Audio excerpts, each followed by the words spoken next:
Good morning, children. Today I am going to teach you chapter 13 Atmaram. वैदिक ग्राम में महादेव सोनार एक सुविख्यात आदमी थे। तो वैदिक ग्राम में महादेव सोनार जो थे वो एक लोगों में अच्छी जान पहचान वाले आदमी थे। वह अपने साहिबान में प्रातः से संध्या तक अंगीठी के सामने बैठा हुआ खट खट क्या करता था। तो साहिबान किसको बोलते हैं? छप्पर में बैठकर सुबह से लेकर शाम तक वो अंगीठी के सामने क्या करते थे? खटखट करता रहता था।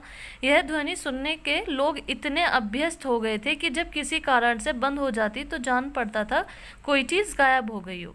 वह नित्य एक बार प्रातःकाल अपने तोते का पिंजरा लिए कोई भजन गाता हुआ तालाब की ओर जाता था।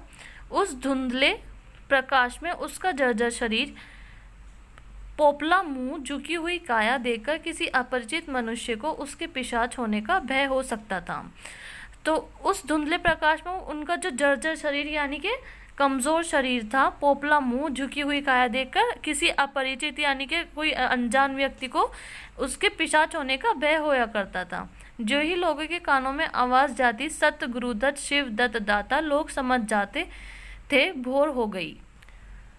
महादेव का पारिवारिक जीवन सुखमय ना था। उसके 3 पुत्र थे, 3 बहुएं थी, दर्जनों नाती पोते थे, लेकिन उसके बोझ को हल्का करने वाला कोई ना था। तो महादेव जो थे उनका जो फैमिली जीवन था वो मतलब दुखी था, सुख नहीं था उनके फैमिली जीवन में। उनके 3 बेटे थे, 3 बहुएं थी और दर्जनों यानी कि 12 नाती और पोते थे, लेकिन उसके बाद भी उनका बोझ हल्का ना था। लड़के कहते, जब तक दादा जीते हैं हम जीवन का आनंद भोग लें, फिर तो यह ढोल गले पड़ेगा ही। बेचारे महादेव को कभी कभी निराहार ही रहना पड़ता, यानी कि बेचारे महादेव को कभी कभी बिना भोजन ग्रहण किए ही रहना पड़ता था। एक दिन संयोगवश किसी लड़के ने पिंजरे का द्वार खोल दिया। तोता उड़ गया। महादेव ने सिर उठाकर जो पिंजरे की ओर देखा तो उसके कलेजा सन सा हो गया। तोता कहाँ गया? उसने फिर पिंजरे को देखा, तोता गायब था। महादेव घबराकर उठा और इधर उधर खपरेल पर निगाह दौड़ाने लगा। उसे संसार में कोई वस्तु अगर प्यारी थी तो वह यही तोता। लड़के बालों, नाती पोतों से उसका जी भर गया था। लड़कों की चुलबुल से उसके काम में विघ्न पड़ता था।